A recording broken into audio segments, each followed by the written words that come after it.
On one occasion, he said, with the correct knowledge, it's possible to maneuver certain aspects of laws to your own benefit. I don't understand. What kind of maneuvers are you talking about? I asked. It was obvious that he was trying to provoke me to ask a question. Sorcerers discovered that a sequence of events connected by intent becomes powerful. It becomes self-aware. So we could say that the wind or a stream acquires knowledge and becomes a power in itself, because it's no longer just the sum of all its molecules and the forces associated with them, but rather it acquires its own will and becomes an expression of intent. Sorcerers, knowing this, use that power for various ends. But what kind of will can exist behind a flow of water? That's obviously a natural phenomenon, I asked, irritated. I felt confused. He answered, unshaken. The shaman takes all movement, wave, or vibration for what it actually is, the expression of some kind of will. If you know how to approach those powers, it's possible to create a friendly relationship with each one of them. The elements are real entities, powers that exist by themselves, with which it's possible to maintain a personal relationship. The sorcerer relates directly with the flow of the elements, as if fraternizing with a friend. They do it through rituals, and they offer gifts of good friendship. In that way, they succeed in that the essence of the elements grants them favors. After a brief pause, he said in a serious tone, "Nothing is free. Everything has a cost. To receive something, you must offer something." I told him that, in my case, the healers didn't charge me anything. In response, he said that not everything was measured in terms of monetary value, and that I'd been paying the price of knowledge from the day I arrived with them. For each step that you advance, you should pay conscientiously. To approach intent, we all have to pay the price, which is the daily fight for impeccability. The price that the warrior pays to get connected with intent is not so much in the procedures as in impeccability and perseverance. It's interesting to notice that only when one feels that he has paid the fair price does the path open up. The curious thing is that in a certain way, it's we ourselves who determine the amount that should be paid. I asked him about the practical use of that knowledge. He said, "Sorcerers see how everything is vibrating at a certain frequency. The thoughts that are emitted are like radio waves that can be perceived. In fact, almost everything that sorcerers do is possible of being replicated using the laws of science. For example, it's perfectly viable to capture thought waves, or to locally cancel the law of the gravity, or even to use energy to be transported some distance. I think that someday the scientist will find the way." "Does that mean that sorcerers see thoughts like waves?" I asked, trying to understand what he was saying. "It's more like a sensation," he explained, "that's perceived as a flow. Thoughts very often are associated with emotions that are expelled outside of the energy cocoon, as if they were waves or clouds of different colors and temperatures. So sorcerers know what to look for and what to avoid. Seers know the intention hidden behind words by seeing their colors. This is how they know what's behind what people say. For that reason, it's very difficult to deceive a sorcerer. The feelings associated with the words are of a certain color, and sometimes they come accompanied with waves of heat or cold. The foolish chatterboxes are seen as a muddy blur of mixed colors, like in some modern paintings. Contemplative people's thoughts, on the other hand, are seen with different colors, but there's less agitation in their interior. For a sorcerer who travels to the unknown, the fixedness of the attention is like an anchor that he uses to stabilize the perception in any new position that he's able to reach. What they do is examine in detail each article in their sight. When the element begins to distort, they pass to another. So without caring where they go, they use that technique to stay focused. When they want to return to the daily world, they use the inverse technique. However, there are stories of sorcerers who went to explore and never returned. Our defenses are more fragile than they seem. Any drink or any drug can induce us to perceive the unknown. It's very easy to move the assemblage point. The difficult thing is to maintain it stable in the new position. It's so easy that if we want, it's possible to move it simply by an act of will. People do it all the time, but in an unconscious way. Only sorcerers do it deliberately. In fact, it's that capacity that makes one a sorcerer. Sorcery is a state of mind, a level of realization in which the practitioner is fully cognizant of himself and his environment. That allows him to apply his will to certain aspects of the world, getting results that seem supernatural for those who don't know what's going on. Theatrical plays, he said, are an excellent training to achieve that end. You can begin with simple exercises to, for example, assume certain moods or states. It isn't difficult to do that. After some minutes of intent, one can effectively change to any selected state of mind. You make it sound so easy, I told him. But my experiences show me that it's exactly the opposite, that in fact it takes a lot of work to move it. Nevertheless, if you intend it, it'll move for sure, he said with conviction. Maybe just a little at the beginning, but with practice, it's possible to carry out more elaborate movements. In that way, you can get connected with the infinite and end up visiting places that would bewilder anyone. Properly speaking, this way of manipulating the fixed position of the assemblage point is called stalking. When stalking, we explore the world like predators. But after a time, and mainly when one ends up forgetting that the fixation of the attention has been a product of a choice, the technique loses its effectiveness, and one lapses back into the everyday world. This is what happens when, for example, a puma discovers the route of the antelopes. At the beginning, his stalking will get results, but soon after, the ruminant will abandon that route because they too will have learned how to stalk the predator. If the puma is too stupid to change its habits on time, it'll end up dying from hunger. Maybe a better example would be the parasites. As you know, there are organisms that are able to convert other living beings into their food. They don't need new prey because they get enough just by taking some of the vitality of their victims without killing them. But those colonies of parasites that have reached an optimal position of reproductive efficiency, instead of increasing their possibilities, in fact, they drain them because they've killed their prey. And, contrary to the puma, those colonies can no longer move to find another victim, and they end up perishing.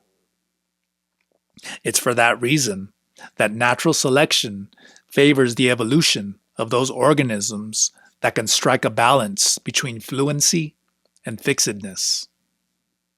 The ecological problems that modern man faces today are the result of the fixity in the position of the predator.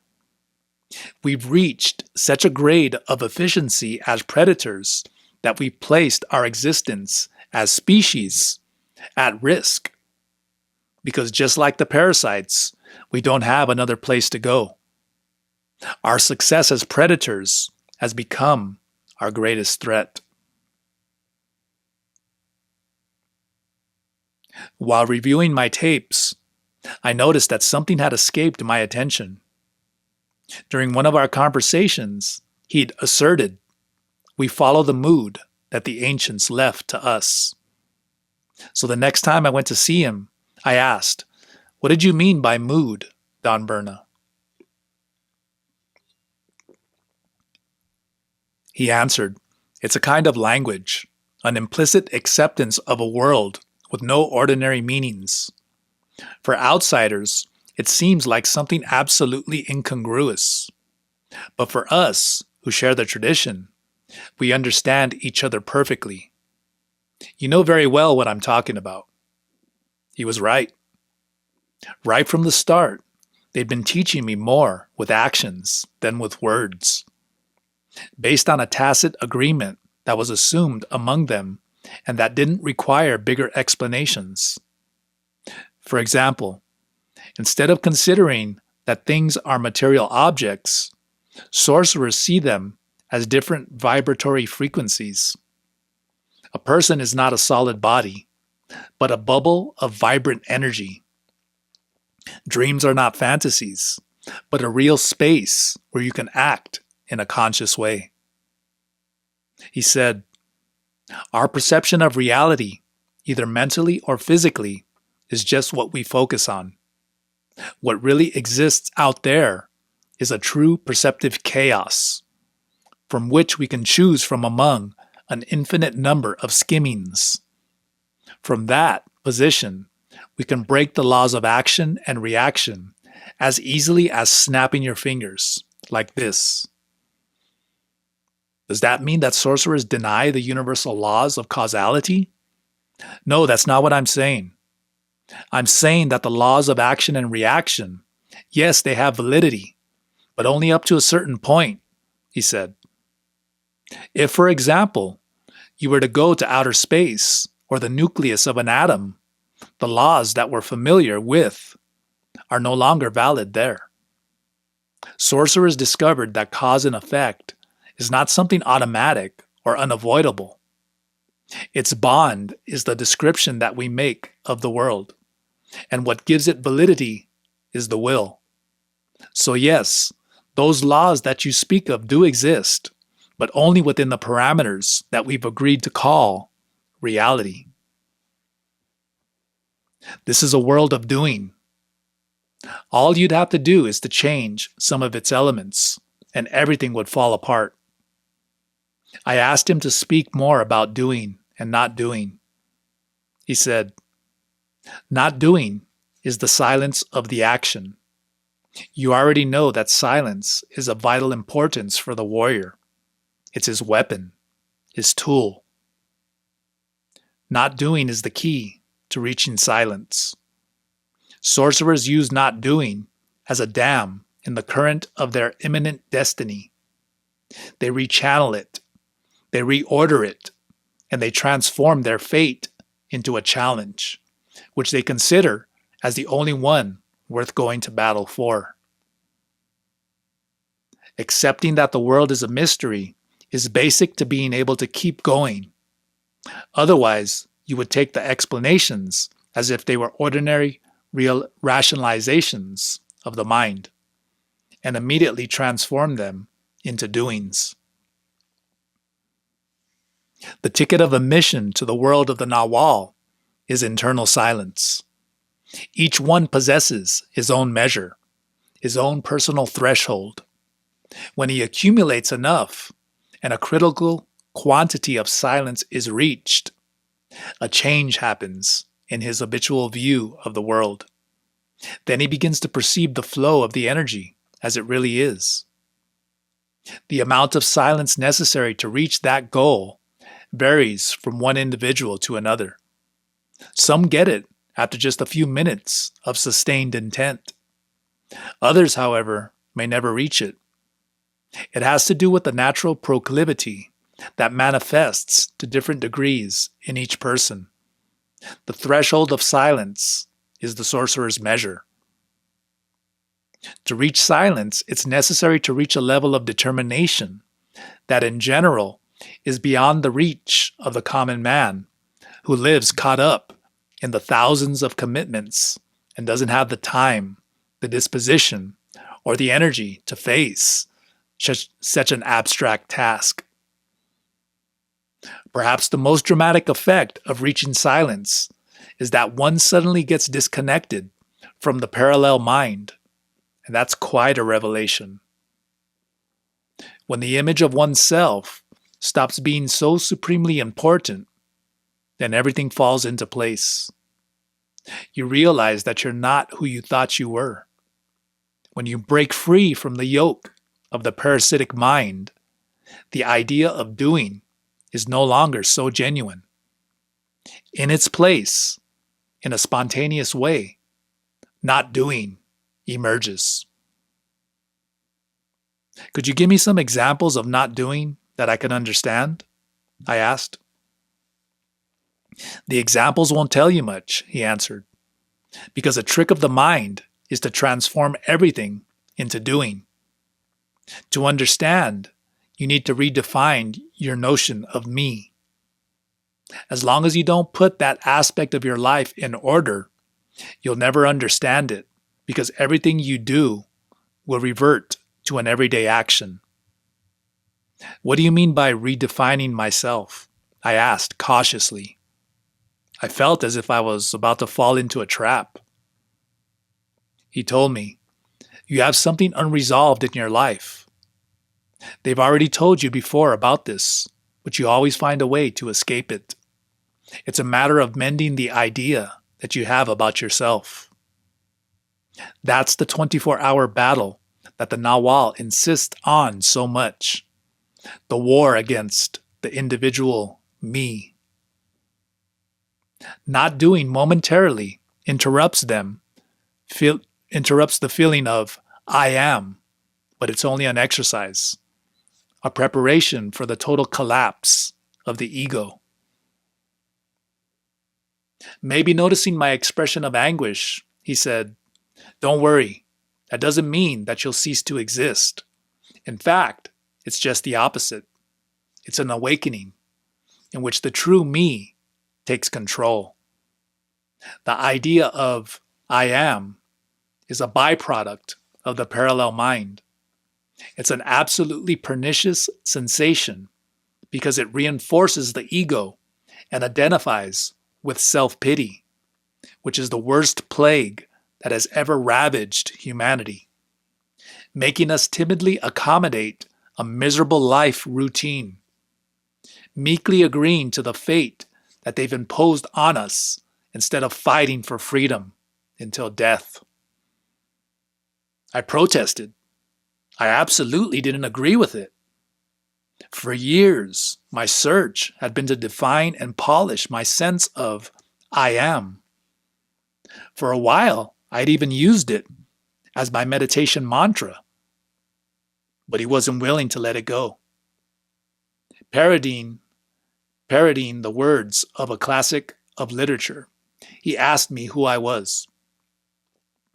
"I don't know," I responded, willing to fight. "But I am." "The problem is that you don't know it, because if you came to know it, you surely wouldn't like it, since you're a jumble of feelings that fight hopelessly to find a center of equilibrium. But that secondary center that you call me, in fact, doesn't exist. It's only an illusion, a descriptive assemblage that creates the illusion of me. Our true being is in silence, and it doesn't require bigger explanations.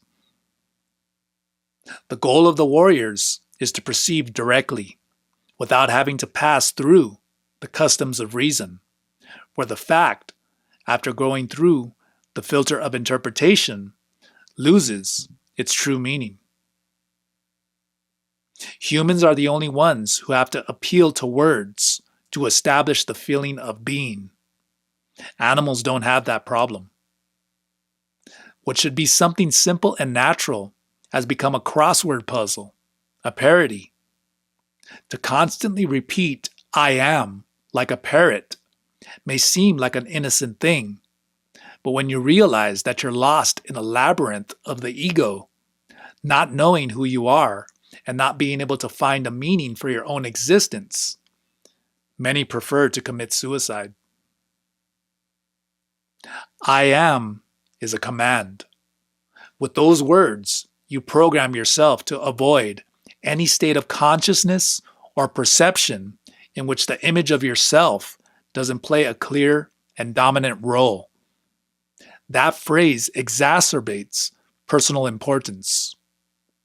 Do you realize how much passion you defended your precious me with? He asked me with a mocking smile. I remained quiet. I didn't understand the reason, but I felt threatened. That command makes you heavy. It quells any attempt to give fluidity to the assemblage point. So for you, all those exercises of not doing you've practiced become useless. The identification with me is what keeps you anchored to the world of reason.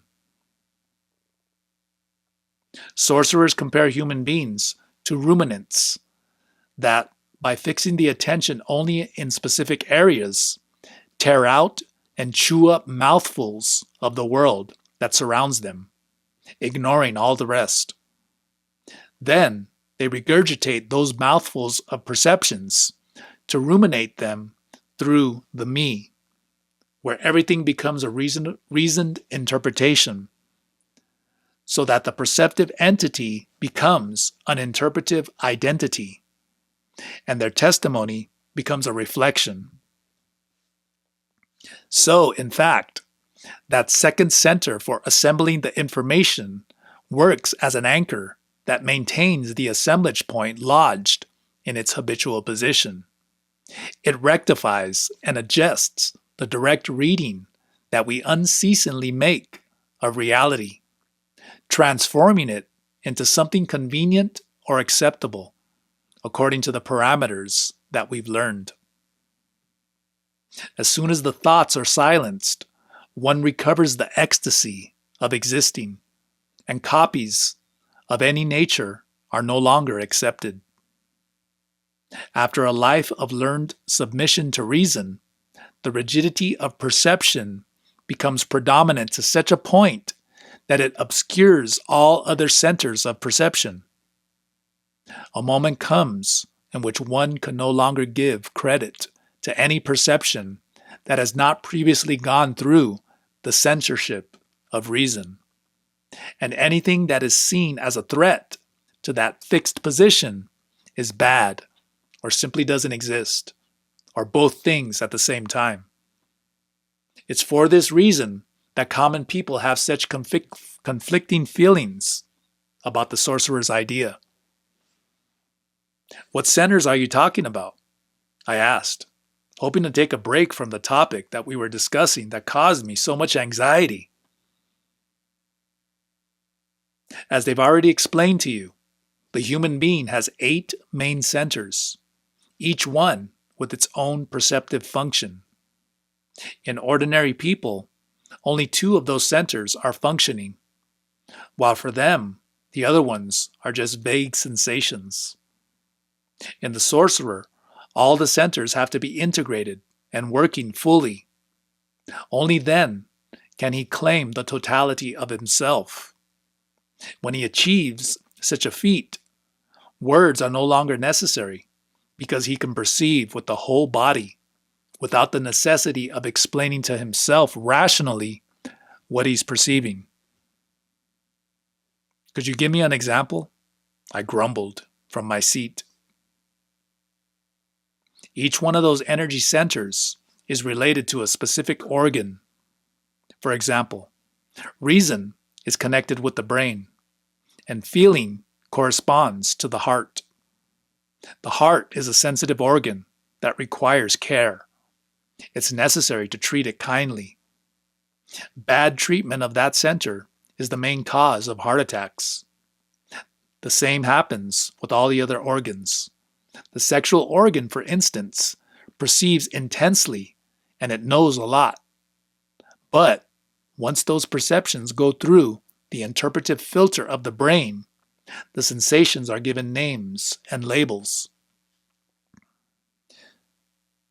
This is how original perceptions get filled with prejudices and fade away, leaving only a copy of low quality, full of words that try to explain things verbally, even though they can't be explained.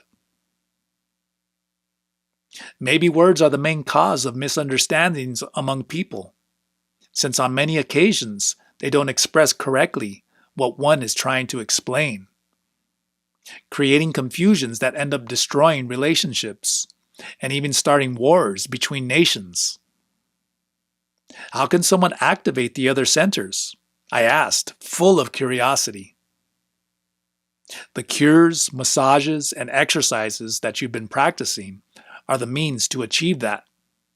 When working a certain organ, it's revitalized and begins to send stronger signals that the warrior learns how to perceive and interpret.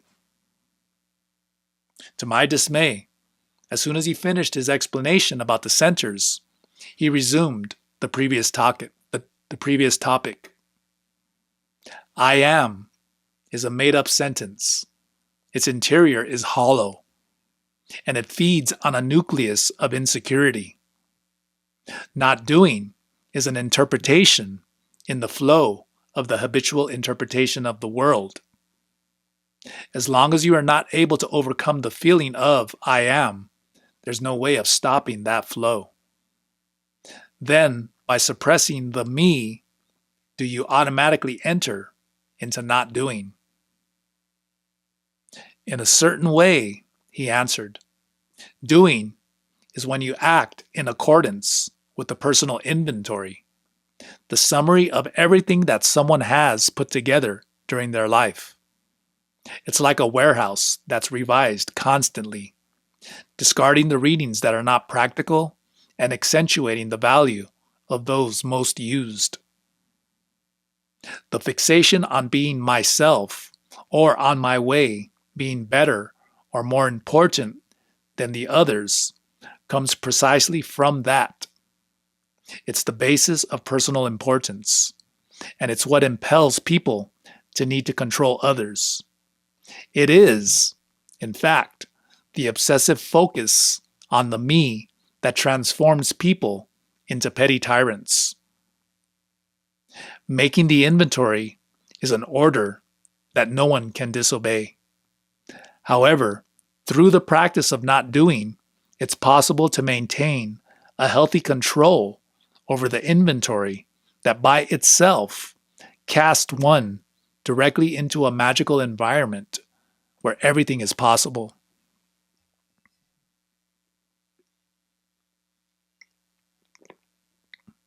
Not doing is a technique, a different way of hooking the world, a small shakeup in the value scale of the inventory, and the priorities change. Just by suppressing some detail or throwing a dissonant element in to disrupt common sense. Suddenly not doing emerges, filling the awareness with an extraordinary range of new perceptions. It was during that time that he put to me the challenge to stop using the pronoun I. At first, it was difficult to communicate in that way, but over time, I adapted and came to understand that the constant reference to oneself is a vice that ties us to the ego, like a quadruped to its water trough, and everything becomes me, me, me. One of the best ways to approach not doing is by imitating the games of children, he said with an amused expression, and continued explaining. To change the perceptive command, you can carry out non-utilitarian activities. For example, walking blindly or walking backwards, going in circles around a tree, concentrating the attention on a pebble or the clouds, stalking your own shadow, and anything else you can think of. But the most important of all is to take care not to transform those into a routine. In what way can not doing change the perceptive commands? Not doing is truly a trick that deceives the mind for a moment, allowing it to break free from conventional things by aligning to something entirely new. The body feels it as an energy burst. That's the reason why people feel dazzled by a magician's show, despite knowing that the tricks are mere deception. Keeping the perception in line with not doing depends totally on the warrior's personal power, on anchoring the perception, or else he'll fall back into everyday life again. That happens because our world is formed by very delicate principles. If you remove some of its key pieces, the whole scenario comes tumbling down. The warrior tunes his perception. He focuses his attention on certain aspects of being aware so that he becomes an energy tracker. He finds in his daily events the points where the energy is manifested in a more evident way. Such points are the signs of intent. The signs of the spirit are what indicates to us the way to escape from the corral. This is how the warrior makes a quantum leap with his thought, transforming each moment into a new experiment, with which even the quotidian becomes an exciting trip to the unknown. Does it mean that the warrior no longer has an ultimate destiny? I asked. No, he answered. That means that his destiny has become mysterious and no longer fits into the pinche sequence of causes and effects. It was a pleasant night. We were seated in the dimness of his back porch, talking about many topics. Our chat about the I am had caused in me great agitation. It was like losing my virginity. In the beginning, I despaired. I believed that without that center of security, I wouldn't survive. But later I realized that in fact, it didn't matter. However, I had a peculiar sensation, maybe comparable to the curiosity of a child who asks his father where he came from. My reason was that what I called me or myself doesn't exist and doesn't have any transcendency, since at death one has to return each particle of information and experience acquired during life, disappearing as an individual being. Based on that, I put to him my question. Then, Don Berna, what defines me? What is it that makes me be me? He smiled understandingly, knowing exactly what I was going through. He said, the amusing thing is that after all you've experienced, you still believe that a me exists. What we conceive as me is just an artificial structure, equipped with the information and experience of life. It's our personal history. At the time of death, the individual me disappears, but the energy of which it was formed survives because it's eternal. For that reason, it's so important to do a complete recapitulation, because that's the only way you can clarify and resolve unassimilated feelings. Only when you reach a state of internal balance can the organic memory transcend as conscious energy. This is how we keep the union of what we are. Otherwise, the conglomerate of sensations that we call me would disintegrate into thousands of specks of isolated memories, like a hive that gets dispersed and forever loses its cohesion from what it once was. No matter what you do, in the end, you'll have to die. However, death, as well as life, is not the same for everybody, because it's not the same thing to die miserably as it is to die full of power and awareness. Like a drop that returns to the ocean, for some, what awaits them is an almost immediate dissolution of their individuality. That's the second death. They return to be recycled again in the eternal. Their energy particles, now dispersed in the sea of awareness, maybe can be part of something or somebody again, but the cohesion of what they once were is lost forever, while others are able to maintain their awareness of being through willpower. So one can say that persistence, that cohesive force that we call life, is really all we are. The practitioners of recapitulation who are able to reach self-awareness will remain united for a much longer time, and some maybe for all eternity, because although like everybody else, they have to pay the price of the transition, they'll be prepared. Thus, it's very possible that they'll be able to maintain their sense of being indefinitely. To some apprentices, it's easier than it is for others to move the assemblage point to heightened awareness, he said. It's like a hypnotic order that once activated, the learner enters immediately into another level of awareness, and it remains there for some period of time. I had a strong personal interest in that topic because I'd been going through life conflicted, with vague hints of near memories. When an opportunity arose, I asked him, "Which words are used as the order?" That's up to the teacher, but it's not always words. Sometimes the trigger is a gesture, like for example, a blow on the back, he said, and raised his eyebrows a couple of times. Once you become conscious of our possibilities as luminous beings, you discover the great potential that we possess. The difference between knowledge and wisdom is that wisdom is the correct application of knowledge. What good is it to know useless things that can even be harmful, and to hinder the warrior's path even more? This should be obvious, but it's always good to remember. The best thing is to select carefully what you expose yourself to, and always choose what makes you grow. Avoid toxic environments. Disordered information out of context is just as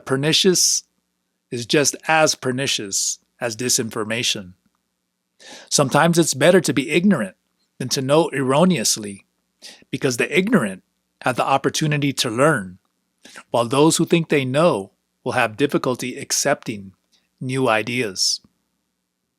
The difference between knowing and experiencing is how aware we are of ourselves and what we experience.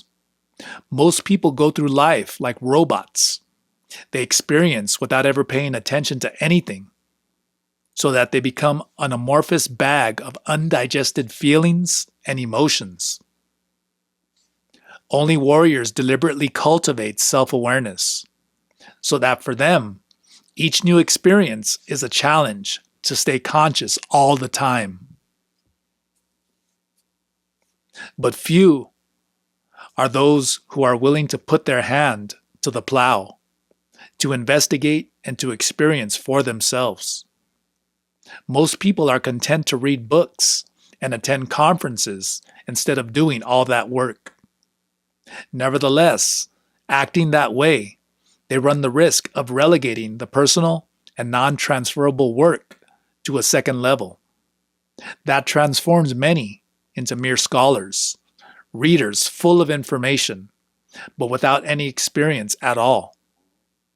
Of course, that doesn't make anybody a warrior, much less into a sorcerer.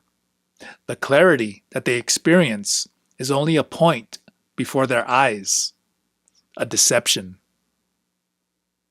Clarity is a consequence of a specific position of the assemblage point. When one concentrates their attention on a certain range of possibilities, the focus is stabilized in that position. That's what makes one a specialist.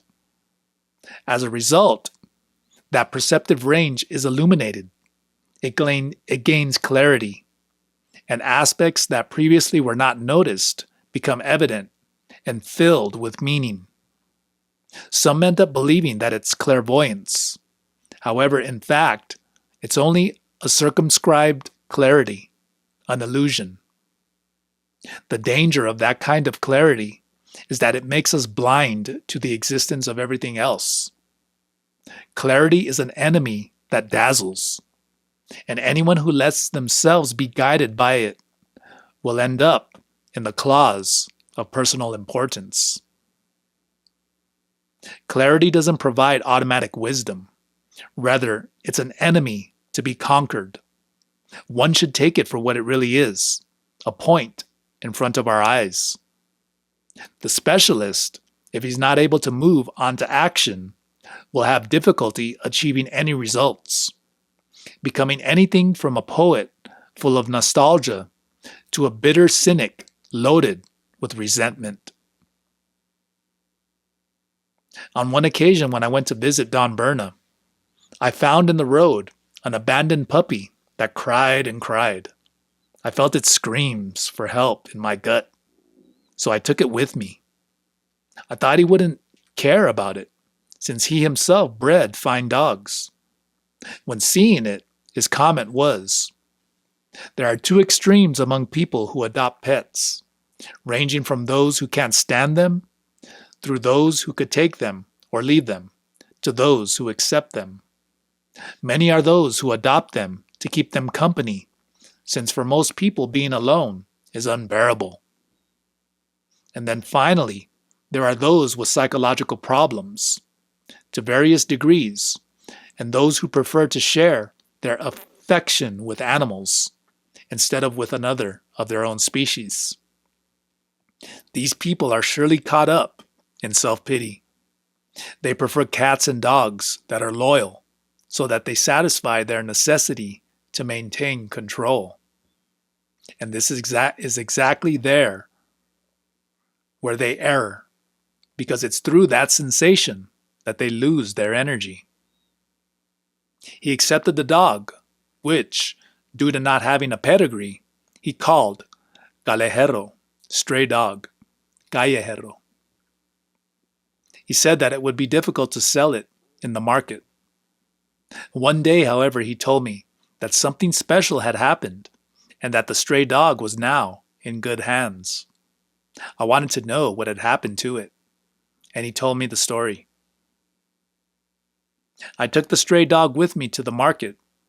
I didn't hope to sell it, since it was not a dog with a pedigree, so I left it there. It happened that when a lady was passing, she slipped and fell on the ground. At that instant, Callejero jumped out of his box and went directly toward her. It licked her face in an act of genuine care. This formed their link of friendship, and the lady took it with her, paying a good price for it. On one occasion, he had been waiting for me in the bus station. After my arrival, we went to have breakfast in a restaurant in the center of town. Then we went for a stroll in the plaza, sat down on a bench, and he told me, "What's the point of being in the right place but at the wrong time? That only would transform us into tourists," he said, pointing out with an almost imperceptible movement of his head some people who were taking pictures. Like those who visit places where historical events occurred. In the same way, what's the point of being in the right time but in the wrong place? Have you ever thought about all those who lived at the same time as Jesus, but never heard about him? The crux of the matter is to be in the right place and the right moment. Otherwise, nothing will happen. We all have an appointment set with our destiny. For that reason, it's necessary to always be prepared. How many don't have the feeling that they've missed the train?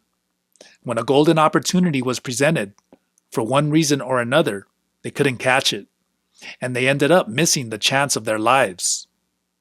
The opportunities, what some call good fortune, appear in our path, and it's the responsibility of each one of us to accept them or not.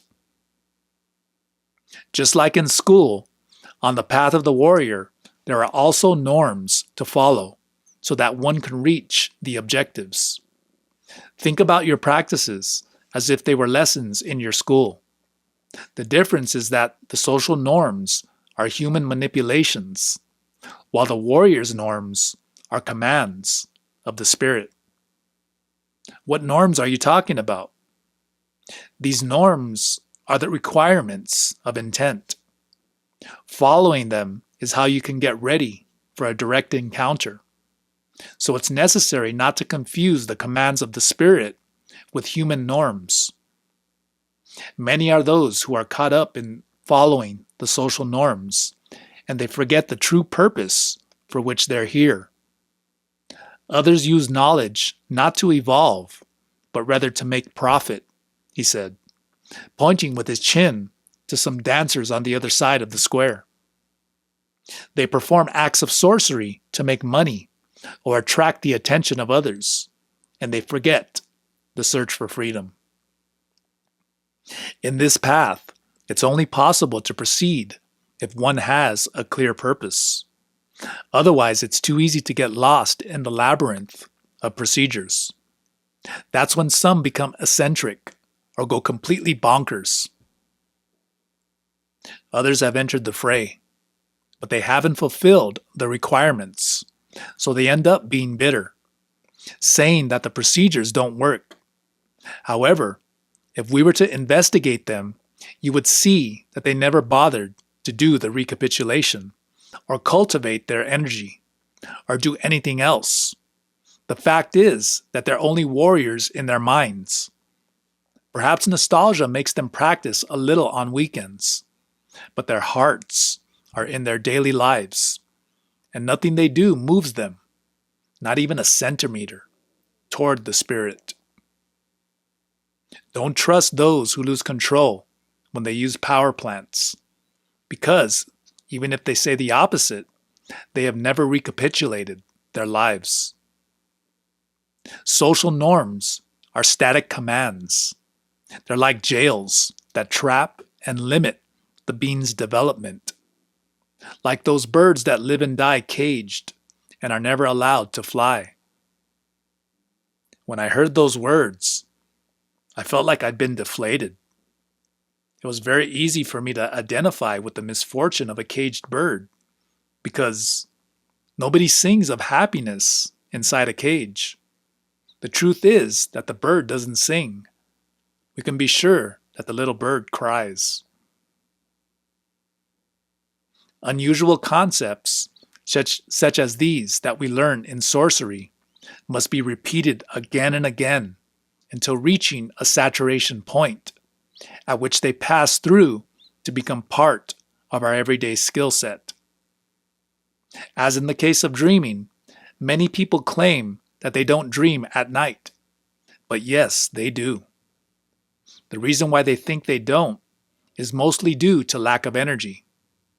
That, and a lack of interest, is what doesn't allow them to fix their attention, and so they can't even remember what they dreamed. For that reason, it's so important to constantly reaffirm to yourself that yes, you do dream, and that you're a dreamer.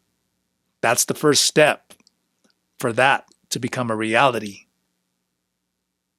In the beginning, attempts to reach dreaming should be made from a seated or reclining position, never lying down in bed. Only after achieving the control of the dream body can one enter dreaming from any position. An experienced sorcerer knows the intent of entering the dreaming body, even from an awake position. This is how the double is created. One can say that the double is the culmination of the art of stalking and dreaming, because it's when both arts coincide in one result. Stalking is the art of being aware of oneself when you're awake, while dreaming is the art of maintaining awareness when you're asleep. The saturation process has the gift of transforming ordinary orders into powerful commands. It has the capacity to pull one out of the everyday world and launch one into a world of marvels. Our orders, if they're constantly repeated, become the will of the eagle. That day when I turned up to visit Don Berna, I was taken by surprise, finding him in an animated conversation with Don Gabanito. They were seated at the back of the house, under a ramada that, when in season, was resplendent with beautiful fragrant flowers. They welcomed me effusively and invited me to join the fiesta. I sat down on a wooden bench, but I felt apprehensive because although I had a good relationship with Don Gabanito, I wasn't able to shake the feeling that in fact it was Don Melcher who was there. In fact, running into Don Gabanito, there was something that I hadn't expected. I felt as if I'd been caught doing something naughty, because I always believed that Don Melcher didn't like it when I visited Don Berna. I was under the impression that there was a certain rivalry between them, but if somebody asked me to specify, I wouldn't know of what kind. We chatted in the friendliest way possible. Truly, I couldn't deny that at first sight, they seemed to be the best friends in the world. Don Berna even began to play the guitar, and we all joined in a chorus. However, in spite of all my efforts, I wasn't able to relax even though it was Don Gabanito. Perhaps noticing my uneasiness, Don Berna said in an amusing tone, "The cat's got his tongue." Then, by way of explanation, he added, "Bino and I are lifelong friends. Isn't it true, compadre?" "Yes, obviously, compadre. Of course we are," Don Gabanito said, cackling. Then they kept joking around in a way that made me feel even more uncomfortable. Later, after the fiesta, when the opportunity was presented, I commented about Don Gabanito and I, exposed to him my fears. I explained my misgivings about Don Melcher's transformations. He listened silently, only nodding his head. But when I complained that sometimes his explanations were too similar to those of the others, and that I would appreciate a vision, perhaps not completely different, but maybe from a slightly different point of view, he told me, "Don't be mistaken.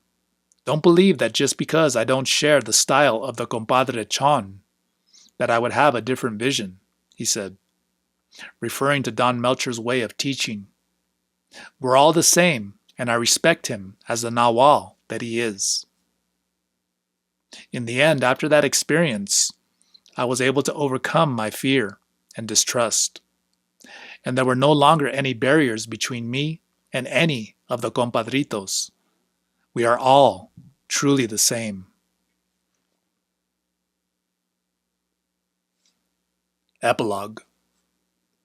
After the healers embarked on their definitive journey, we who had stayed behind felt abandoned.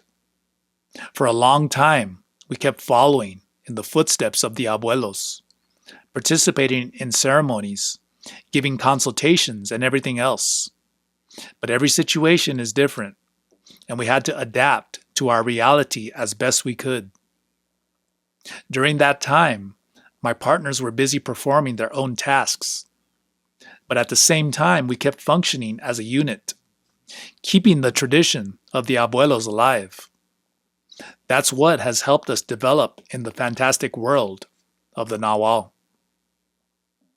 After the departure of the abuelos, El Atocayo convinced the others that part of our obligation was to build a pyramid. He said that for us, it was a matter of life or death. So we began to carry stones. When the work became so hard that we questioned the reason for doing it, he would say, half joking, "Just do it." The construction process took years, during which we had to survive many onslaughts from our adversaries. However, the necessity created by our enterprise generated among the participants a strong bond of purpose and companionship. In the end, we realized that the final goal of our work was exactly the spirit of union that we achieved by carrying out the job itself. After we finished it, the order was given for us to undo everything we made, with the challenge of leaving everything exactly as we had found it. One of us questioned the order to destroy that magnificent structure, pointing out its beauty. We had built it in the ancient style, whitewashed it, and painted pictograms on it, using only materials and natural inks like those that had been used by our ancestors. The partner of El Atocayo, whom we called Maya, not because she belonged to that ethnic group, but for her appearance that reminded us of a Mayan sculpture, said, "It's precisely because of that feeling of possession that we need to destroy it. We seek the abstract. The construction of this monument was only an exercise. It has already fulfilled its purpose, and now we should undo it, or it will annihilate us." The end. Tomorrow, the step to freedom.